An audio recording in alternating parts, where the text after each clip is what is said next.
शुरू से Good morning, students. How are you? I think you will be all right at your home.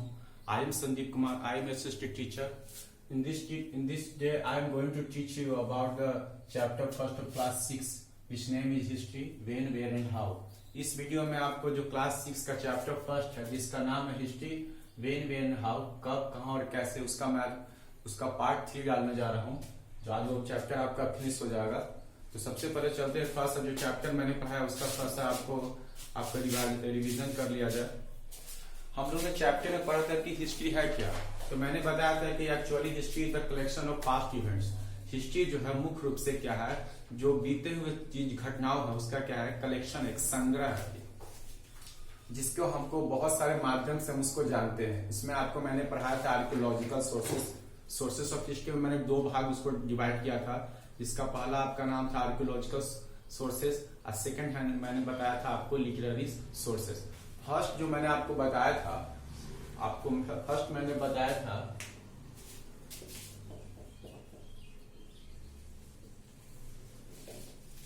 Archaeological sources में बताया था मैंने पुरातात्विक स्रोत। इसमें मैंने आपको बताया था कि इसके बहुत सारे पार्ट्स होते हैं।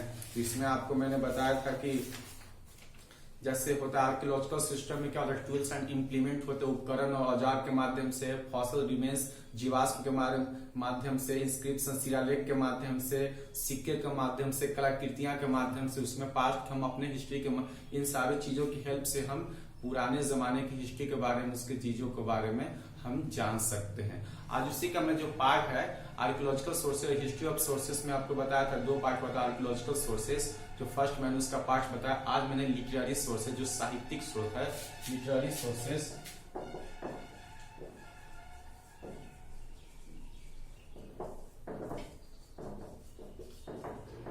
साहित्यिक स्रोत, इसके बारे में आपको आज इसका जो है इसके बारे में आपको डील करूंगा। तो चलते हैं आपको चैप्टर की तरफ।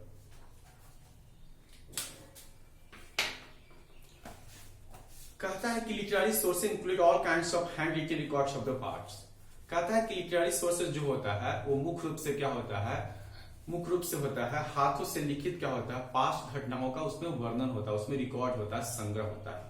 These records were written on the variety of surface such as birch punks, palm leaves, dried skin of goats and sheep and much later on the paper and are known as manuscript। कहता है कि ये सब जो record होते हैं वो किस अलग अलग क्या होता है, वैरायटी ऑफ सरफेस से सतहों पर लिखे जाते हैं। कैसे, कुछ होते हैं पेड़ के पत्तों के छाल पर होते हैं, पत्तियों पर होते हैं, ड्राइड स्किन ऑफ गॉड्स, बकरियों के जो होते हैं उसके जो सूखे हुए चमड़े उस पे होते थे, एंड सीप and much later on the paper, और बाद में उसके बाद क्या हुआ, पेपर पर हुआ।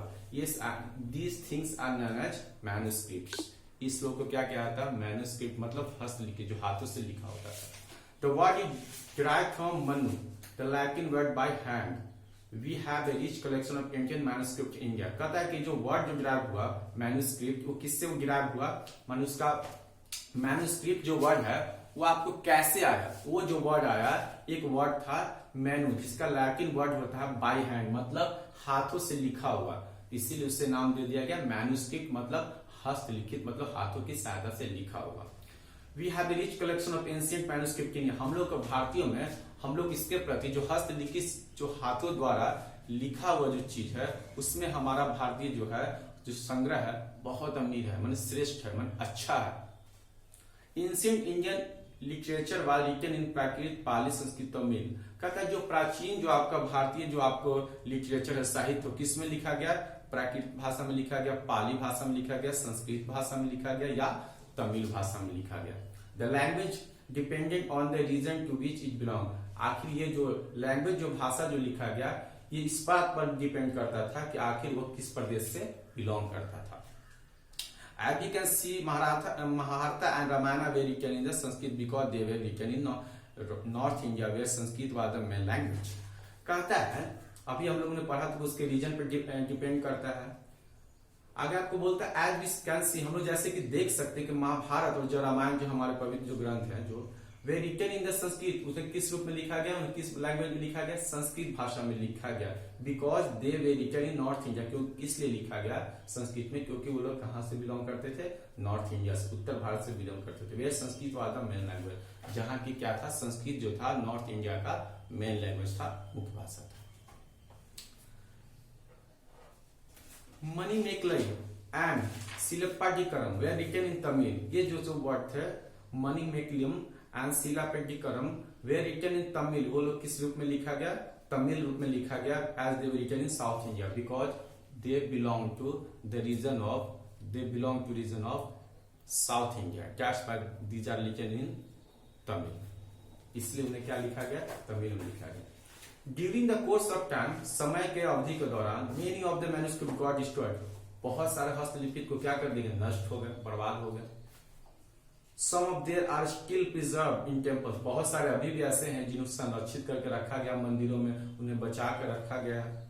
Monasteries, libraries and archives, monasteries, libraries किस रूप में रखा गया है, मंदिरों के रूप में रखा गया है, पुस्तकालयों के रूप में रखा गया, आर्चिव्स के रखा गया और मोनेस्ट्रीज के रूप में रखा था। मोनेस्ट्रीज का मतलब होता है, एक वर्ड है,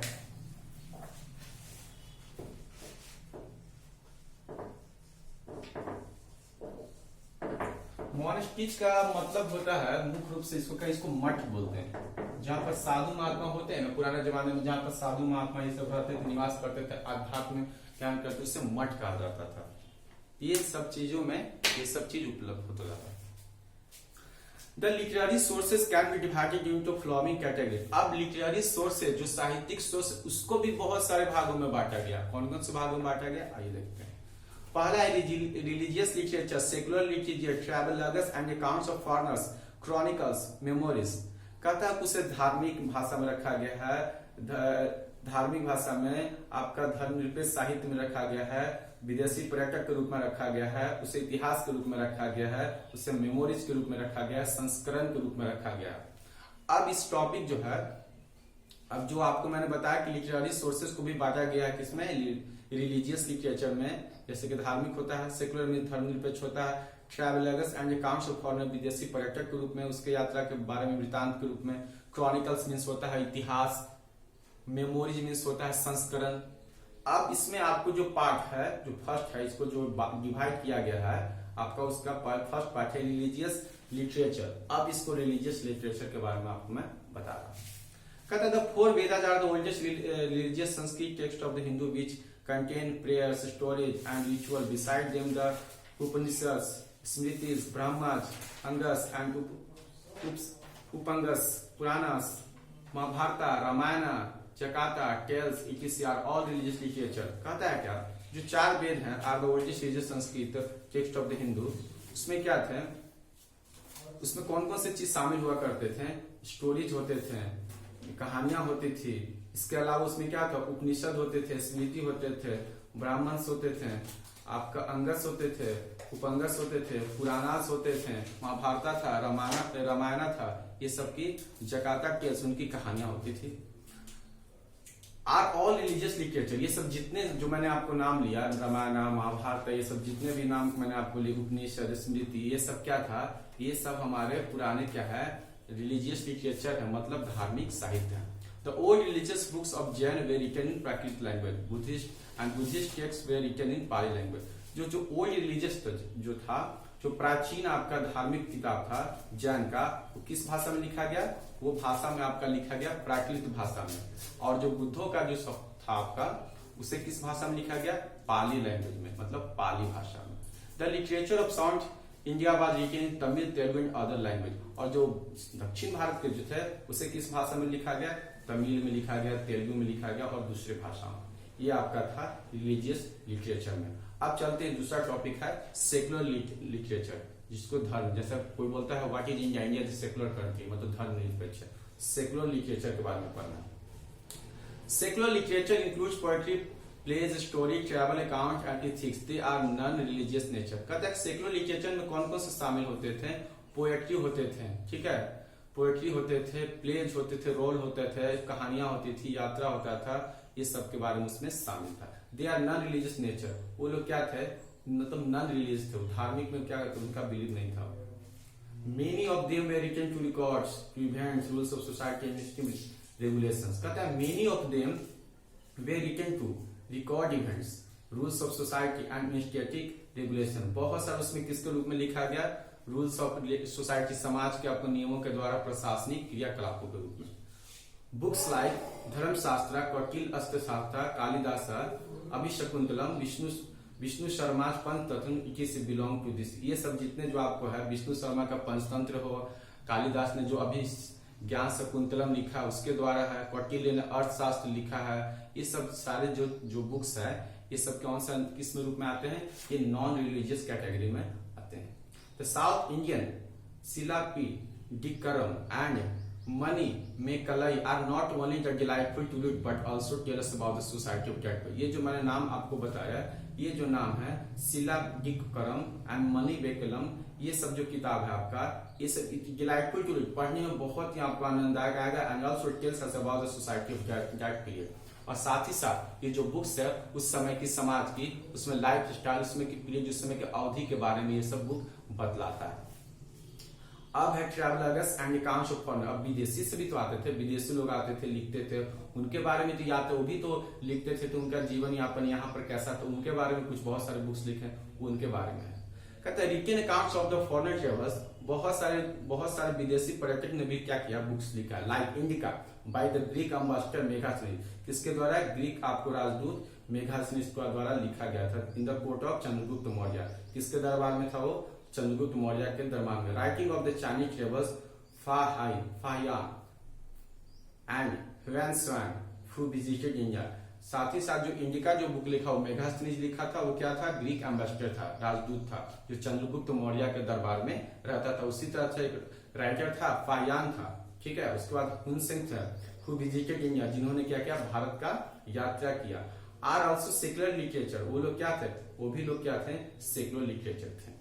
They describe the political, social and economical life of that period। उन लोगों ने क्या किया, अपने बुक्स के माध्यम से उन लोगों की यहाँ की सामाजिक, राजनैतिक और आर्थिक जीवन के पहलुओं के बारे में अपने बुक किताबों में क्या किया, उसका वर्णन किया।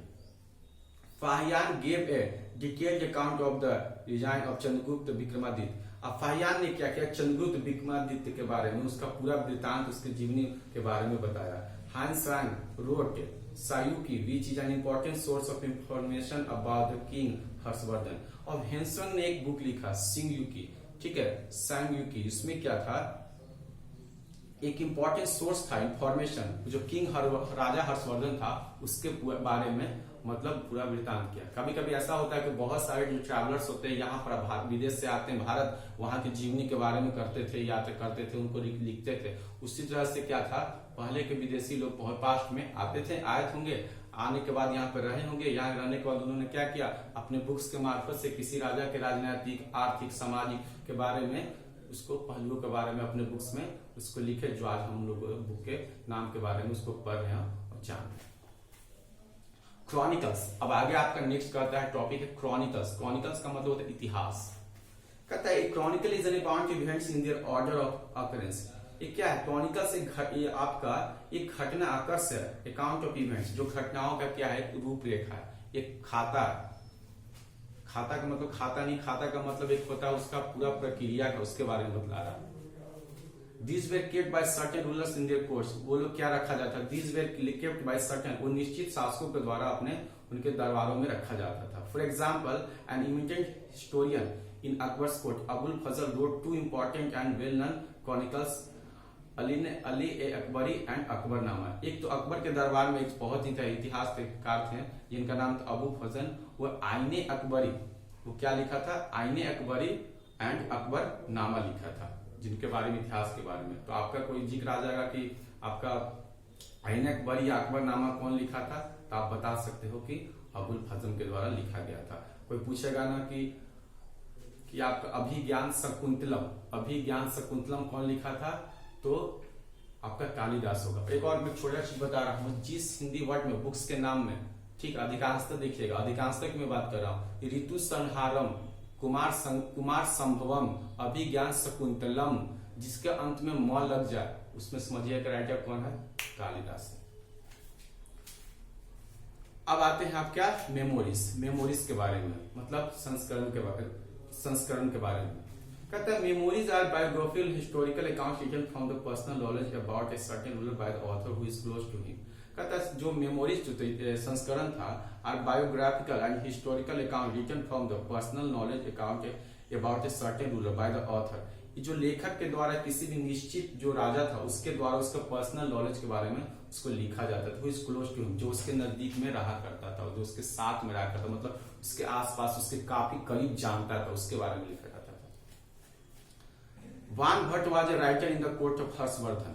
वान भट्ट जो था उसका क्या था, वो किसके साथ रहता था, हर्षवर्धन के साथ में रहता था। तो जाहिर सी बात है जो इंसान जिसके साथ रहेगा उसके बारे में अच्छी तरह से जानता है, उसके बारे में उसके लाइफ को बहुत विभिन्न पहलुओं को बहुत अच्छी तरह से डिस्क्राइब कर सकता है। Who wrote Harshvardhan who wrote Harishchandra. आपका हर्षवर्धन हु रोट हरिश्चंद्र, हर्षवर्धन ने क्या किया, हु रोट हरिश्चंद्र, हर्षचरित नाम का बुक को लिखा। किसने लिखा, हर्षवर्धन ने। तो कोई आपसे आपका कोई पूछ देगा आपसे कि हर्षवर्धन हु रोट हर्षचरित, मतलब हर्षवर्धन ने क्या लिखा, तो कौन सा बुक लिखा, तो आप बता सकते हैं हर्षचरित। हर्षचरित की बुक किसने लिखा, हर्षवर्धन ने। उसी तरह से है विल्हन Vikramaditya and Chand Bardai Prithviraj are also very very useful and important sources of written history। कहता विल्हन जो विक्रमा एंड चंद वर्दई, जिसको किसने लिखा, पृथ्वीराज। चंद्रवर्दई किसने लिखा, पृथ्वीराज। रासो को लिखा किसने लिखा, चंद्रवर्दई ने। Are also very useful and important sources of written history. ये सब बहुत ही जो हिस्ट्री था इसको इंपॉर्टेंस क्या था, एक स्रोत थे। आगे कहता है टाइम इन हिस्ट्री, इतिहास के समय में। Time in history is expressed in the BC and AD. कहता है कि हिस्ट्री को दो भागों में बांटा गया, हिस्ट्री को दो भागों में बांटा गया। एक होता है बीसी, ठीक है, एक होता है एडी। बीसी जो होता है बिफोर क्राइस्ट होता है, बिफोर क्राइस्ट होता है। बिफोर क्राइस्ट का मतलब ईसा मसीह के जन्म के पहले। ये चलता है जो हम लोग का इंडो डोमिनिक होता है, इसके बारे में मैं आपको बताऊंगा। इसमें होता है बीसी में होता है, कहते हैं कि 2500 ईसा पूर्व, मतलब ईसा मसीह के जन्म के 2500 साल पहले उसके बारे में जिक्र हो रहा है। कहता है क्या, time in history is expressed in BC and AD. BC means the years before the birth of Jesus Christ. कहता है कि बीसी का मतलब होता है ईसा मसीह के जन्म के पहले, दैट इज बिफोर क्राइस्ट, मतलब पहले। They are counted backwards. For example 79 BC comes before 78 BC. इसका मतलब कि 79 बीसी कम्स आता है पहले, किसके पहले आता है, 78 बीसी के पहले आता है, ठीक है। मतलब जन्म ईसा मसीह के जन्म के 79 मतलब जो वर्ष उसके पहले वो किसका बिलोंग करेगा, वो बीसी का आएगा। मतलब बीसी जब भी आया समझिए कि ईसा मसीह के जन्म जब हुआ उसके पहले उतना साल। AD means the year after the birth of Jesus Christ, और एडी का मतलब होता है जीसस के ईसा मसीह के जन्म के बाद। तो बहुत डिफरेंस हो गया, उसके जन्म के पहले उसके जन्म के बाद। मतलब एक पोर्शन हो गया ईसा मसीह के 10 वर्ष पहले, इसका मतलब बिफोर क्राइस्ट। ईसा मसीह के 10 वर्ष बाद, इसका मतलब जन्म के बाद, माने आगे फॉरवर्ड, ये हो गया बैकवर्ड।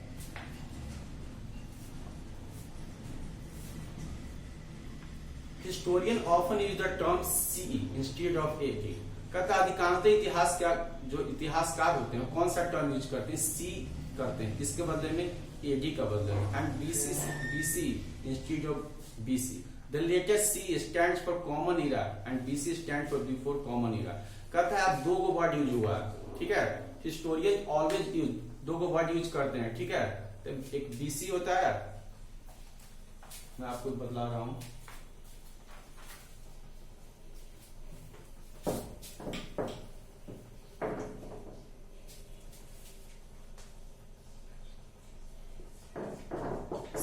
सी स्टैंड्स करता है आपका कॉमन इरा। कॉमन इरा, सी का मतलब होता है कॉमन इरा, इरा का मतलब युग होता है, ठीक है। एक होता है बीसी, ठीक है, इसका बीसी का मतलब होता है बिफोर कॉमन इरा, ठीक है। ये आपको शायद आएगा आगे जब आंसर क्वेश्चन कीजिएगा तो याद होगा। बीसीई का मतलब होता है बिफोर कॉमन इरा, सी का मतलब होता है कॉमन इरा, ठीक है। Got it. आगे बढ़ते हैं। This is done to make the timeline more acceptable to people who all faith. ये क्यों बनाया गया है? ये टाइमलाइन जो समय का निर्धारित किया है, ये लोगों को विश्वास को क्या स्वीकृत के रूप में किया गया, एक्सेप्टेबल, उसको स्वीकारा जा सके, लोगों को विश्वास को, उसके लिए कहा जाता है, मतलब उसके इस्तेमाल के लिए किया गया। अब आते हैं जियोग्राफिकल फ्रेमवर्क एंड हिस्ट्री। अब भौगोलिक जो रूपरेखा और इतिहास के बारे में, उसके बारे में कहता है our country is called India. हमारे देश को भारत कहा जाता है, हिंदुस्तान और भारत कहा जाता है। The name India has been derived from the word Sindhu in Sanskrit. जो इंडिया का जो वर्ड है, जो शब्द है, वो कहां से लिया गया है? उस वर्ड लिया गया है सिंधु से। कहां से लिया गया है? इंडिया जो वर्ड आता है, जो इंडिया आपका वर्ड है, वो कहां से लिया गया है? सिंधु वर्ड से लिया गया। कहां से लिया गया है? सिंधु वर्ड से लिया गया है। ठीक है, ये संस्कृत में है। ये क्या, कौन सा वर्ड है? सिंधु जो है ये संस्कृत वर्ड है। ठीक है, got it. The Greeks pronounce it as Indos. और जो ग्रीक लोग होते हैं उसको क्या करते हैं? उससे प्रोनाउंस करते हैं, उच्चारण करते हैं, इंडोस करते हैं। क्या करते हैं? इंडोस करते हैं। And it was from this word that the name India originated. अब तब से इसका नाम क्या हुआ? इंडिया। क्या हुआ? इंडिया जो नाम ओरिजिनेट हुआ। मतलब इसका ओरिजिनेट का मतलब होता है उत्पत्ति हुआ। ठीक है। The Persian called it Hind. लेकिन पर्सियन जो लोग थे, पारसी लोग थे, इसे क्या करते थे? इससे कहते थे हिंद कहते थे। कभी कभी आप सीरियल्स में देखते हो धारावाहिक में हिंद, वही हिंद जो नाम दिया, किसने नाम दिया? पारसियन ने। किसने दिया? पारसियन। ठीक है। तब से क्या हुआ? हिंद से पारसी ने जब इसे नाम दिया हिंद, तब से ये नाम क्या हो गया? हिंदुस्तान। समझ गए हम? अब आगे बढ़ते हैं।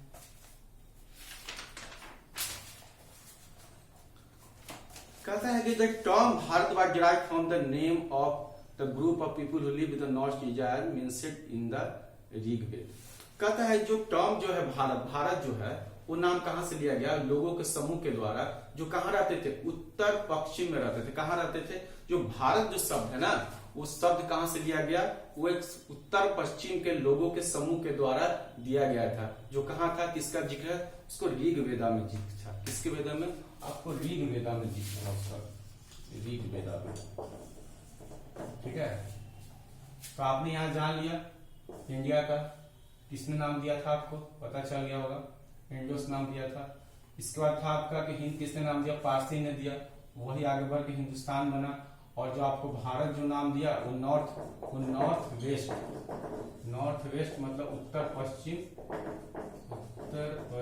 के लोग दिया भारत के। ठीक है। इसका जिक्र किसमें? ऋग्वेदा में। ठीक है, got it. The history of India has been greatly influenced by its geographical और फिजिकल फीचर। भारत का जो इतिहास है ना, मुख्य रूप से किस पे इन्फ्लुएंस है? मतलब उसको प्रभावित, मतलब इन्फ्लुएंस करता है, उस पर आपको एकदम मतलब प्रभावित करता है। इस किस रूप में? वो अपने जियोग्राफिकल और फिजिकल फीचर्स में, भौगोलिक आपको विशेषताओं के रूप में इसका जिक्र है। मतलब जिक्र होता है, मतलब उसका इतिहास उसके इर्द गिर्द क्या करता है? घूमते रहता है। The Himalayas in the north protected the country from invaders. कहता है कि जो हिमालय जो है उत्तर में, वो क्या करता है ना? Protected from the invaders. Invaders का मतलब होता है, मैंने चैप्टर के फर्स्ट में ही आपको बोला था, इन्वेडर्स का मतलब होता है हमला करने वाला। यानी उत्तर से जो आता है ना दुश्मन, वो हमारा करता है, वो हिमालय क्या करता है? उसको बचाता है। इसलिए हिमालय को उत्तर का प्रहरी भी कहा जाता है। इसलिए हिमालय को भारत का मुकुट भी कहा जाता है, ताज भी कहा जाता है। The long coastline of the peninsular India encouraged foreign trade. Peninsula जो आप पढ़े होंगे आप, the southern part of India is called peninsula. Encourage foreign trade, वो क्या करता है ना, जो उस समय का जो भारत का पेनिनसुलर इंडिया का जो होता है कोस्ट लाइन, जो तटीय रेखा होता है, वो भारत को क्या करता है ना? Encourage foreign trade. वो भारत को दूसरे से, विदेशों से क्या करता है? ट्रेड के लिए, व्यापार के लिए क्या करता है? प्रोत्साहित करता है, बढ़ावा देता है कि आप व्यापार हम लोग करेंगे। The northern plains were fertile, hence many kingdom flourished in that region. अब रीजन क्या है कि नॉर्दर्न जो प्लेन्स होते हैं, उत्तरीय जो आपका जो मैदान है, वो बहुत उपजाऊ होता था, बहुत वहां पर भूमि इसका उपजाऊ था। इसलिए बहुत सारे किंगडम्स जो थे, बहुत ज्यादा साम्राज्य जो थे, वो क्या थे? उसी प्रदेश में आपको क्या हुआ? फल फूला, मतलब विकास किया। जाहिर सी बात है कि जहां पर पैदावार अच्छा होगा, हर चीज वहां पर मौजूद होगा, रहन सहन होगा, वहां पर खाने के लिए अच्छी वहां पर पैदावार होगी, जल होगा, हर चीज सिंचाई के लिए अच्छी व्यवस्था होगी, तो जाहिर सी बात है एक साम्राज्य का वही विकास होगा, क्योंकि वो साम्राज्य वही विकास होता है जहां पर वो सारी चीजें वहां पर मौजूद हो। किसके लिए? प्रजा के लिए, व्यापार के लिए, सारे दृष्टिकोण के लिए। तो जाहिर सी बात यही बात है कि नॉर्दर्न प्लेन्स में थे, वहां पर बहुत सारे साम्राज्य का क्या हुआ? विकास हुआ।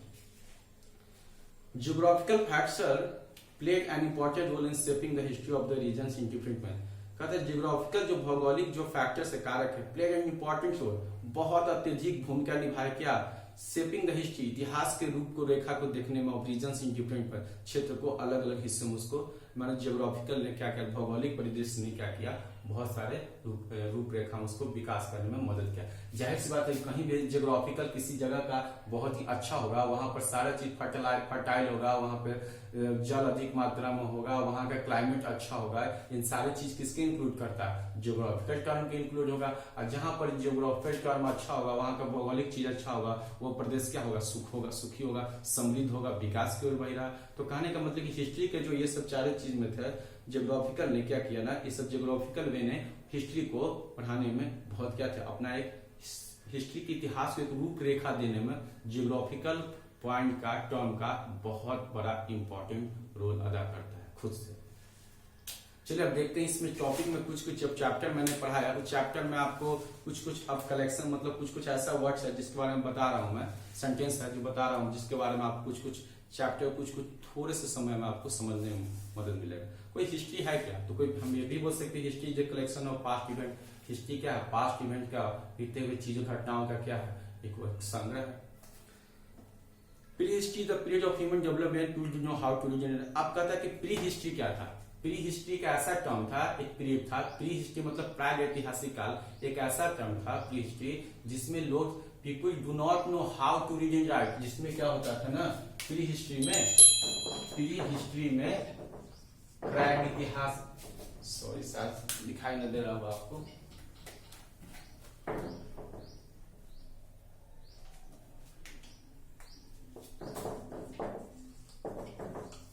प्री हिस्ट्री को बोलते हैं प्राग ऐतिहासिक काल। वाला वर्ड में भी आपको लिखा है। प्राग ऐतिहासिक काल में क्या था? पीपुल डू नॉट नो, लोग नहीं जानते थे how to read and write, कैसे पढ़ा जाए, लिखने के बारे में अनभिज्ञ थे। There are two source of history. History के कितने सोर्सेस है? दो सोर्सेस है, आर्कियोलॉजिकल, पुरातत्व, लिटरेरी, साहित्यिक सोर्स। समझ गए होंगे। आर्कियोलॉजिकल सोर्सेस में कौन कौन से चीज शामिल होते थे? जाहिर सी बात है कौन कौन शामिल होते थे? बीरियो साइट, कब्र वाला जगह होता था, उपकरण था, औजार था, स्मारक था, इमारतें थे, सिक्के थे, कलाकृति थे, मिट्टी के बर्तन थे, ये सब चीज थे आर्कियोलॉजिकल सोर्सेस में। मैंने जो चैप्टर के दौरान आपको समझा दिया है। अब लिटरेरी सोर्सेस में क्या था? लिटरेरी सोर्सेस में रिलीजियस लिटरेचर था, सेकुलर लिटरेचर था, मेमोरीज था, क्रॉनिकल्स था, विदेशी जो आपको जितने भी राइटर्स थे आए वहां के बारे में लिखे, किसी भी राजा के रूप के, राजा के पॉलिटिकल, इकोनॉमिकल और ट्रेड के बारे में लिखा, ये सब किसके अंतर्गत आता था? लिटरेरी सोर्सेस के अंतर्गत आता था, साहित्यिक स्रोत के अंतर्गत आता था। और नेक्स्ट जो था geography of land often has a powerful impact on the history. सही बात है, बिल्कुल सही बात है कि जियोग्राफिकल आपका फीचर्स ने, भौगोलिक विशेषता ने भारतीय इतिहास को एक नई रूपरेखा दी, परिदृश्य दी। तो ये आपका चैप्टर जो था, ये आपका चैप्टर मैंने जो आपको समरी बताया, ये चैप्टर होगा। और जहां तक रही बात की, मैं आशा करता हूं कि आप लोग समझ गए होंगे। चैप्टर में है सांची स्तूपा बिल्ट इन कब बनाया गया? 250 BC। ठीक है, तो ये सब चीज आपका जो क्वेश्चन है, वो क्वेश्चन में आपका जो नोट्स है आपको स्कूल मैनेजमेंट के पास उपलब्ध कर दिया जाएगा। सोमवार या मंगलवार को आप आ सकते हैं और आकर आप उसको ग्रहण कर सकते हैं। तब तक घर पर रहिए, सुरक्षित रहिए। Thank you.